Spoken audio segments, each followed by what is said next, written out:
और उधर हरियाणा से खबर आई है कि हरियाणा में 1000 लड़कों के मुकाबले लड़कियों का अनुपात इस वक्त 906 है। यानी इस साल लड़कियों की जो संख्या है वो और ज्यादा घट गई है। सरकार कह रही है कि पूरे हालात की जांच की जा रही। देखिए कैथल हरियाणा से ये ग्राउंड रिपोर्ट।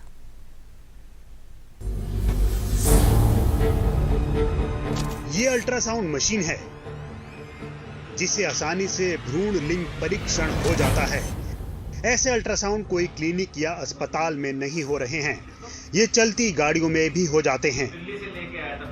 दलाल के जरिए लोग इससे जुड़े गिरोह तक पहुंचते हैं और भ्रूण लिंग परीक्षण करवा रहे हैं। यही वायरलेस सोनोग्राफी मशीन प्रशासन के लिए हरियाणा में एक नई चुनौती है। जिस प्रकार से हम बंदों को पकड़ते हैं, उनसे बात करते हैं, वो बताते हैं, ये सिर्फ 1 से 1.5 लाख में ही उनको अवेलेबल हो जाती है। हर बंदे का रूट अलग अलग है। कोई बंदा कहता है मैं दिल्ली से लेके आया, कोई बंदा कहता है मैं तमिलनाडु से लेके आया, एक बंदा कहता है मैं नेपाल से लेके आया। और उनको बड़ी इजीली अवेलेबल हो पाती है क्योंकि वो कहते हैं कि हमें तो बंदे खुद आके कांटेक्ट करते हैं कि आपको मशीन चाहिए है और वो मशीन प्रोवाइड कर देते हैं। प्रशासन की छापेमारी से बचने के लिए गिरोह हरियाणा के सीमावर्ती राज्यों के बॉर्डर पर ज्यादा सक्रिय हैं। ये मशीन अगर चार्ज हो तो बिना बिजली के कनेक्शन के कहीं भी काम कर सकती है। छोटे से बैग में इसको रखकर आराम से छुपाया जा सकता है। कुछ बंदे ऐसे हैं जो कि रिपीटेड ऑफेंडर्स हैं।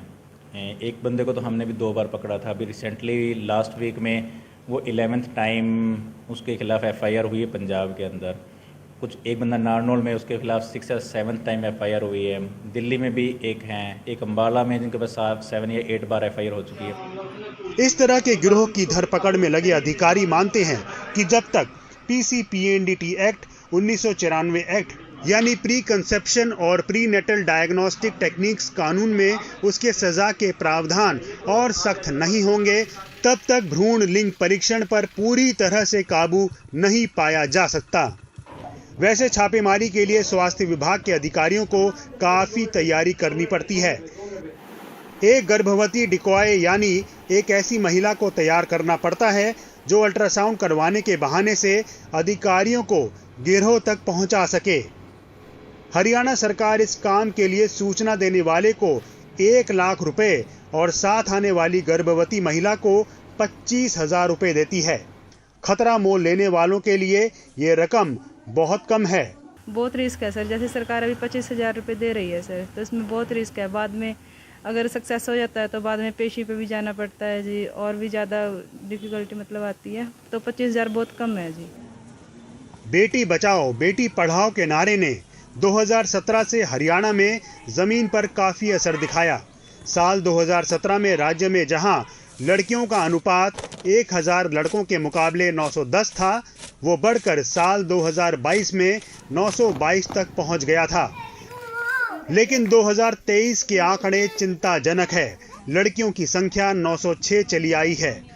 NDTV से बात करते हुए हरियाणा के मुख्यमंत्री मनोहर लाल खट्टर ने कहा है कि सरकार लड़कियों के फिर कम होते अनुपात की वजहों की पड़ताल कर रही है।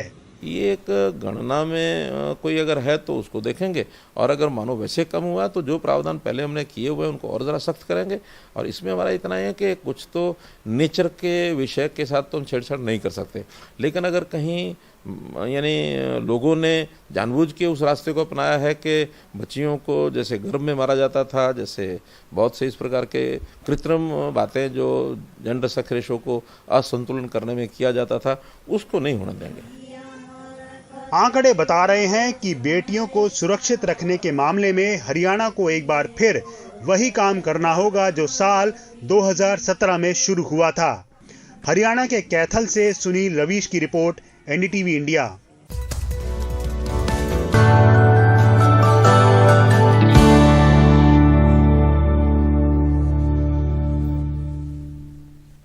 तो किताबों के शौकीनों के लिए एक अच्छी खबर है। कल से दिल्ली बुक फेयर की शुरुआत हो रही है। किताबों का ये मेला 2 अगस्त तक चलने वाला है। इसका आयोजन प्रगति मैदान में किया जाएगा। प्रगति मैदान के हॉल नंबर 11, 12 और 12A में पुस्तक मेला लगेगा।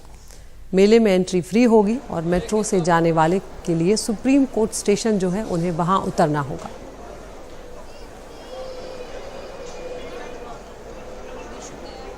उधर भारत में बाघों को लेकर भी अच्छी खबर है। बाघ परियोजना के 50 साल पूरे हो गए हैं और बाघ गणना की विस्तृत रिपोर्ट जो जारी की गई है उस पर यह जानकारी सामने आई है कि देश में 2006 में सिर्फ 1411 बाघ थे, वहीं 2018 में ये बढ़कर 2967 हो गए। 2022 में बाघों की संख्या बढ़कर 3682 हो गई है। बाघों पर विशेष ध्यान देने की वजह से ही ये संभव हो पाया है। अभी देश में सबसे ज्यादा बाघ मध्य प्रदेश में है, जिनकी संख्या 785 है। वहीं कर्नाटक में 563, उत्तराखंड में 560 और महाराष्ट्र में 444 बाघ हैं। अंतर्राष्ट्रीय बाघ दिवस के मौके पर ये आंकड़े जारी किए गए हैं।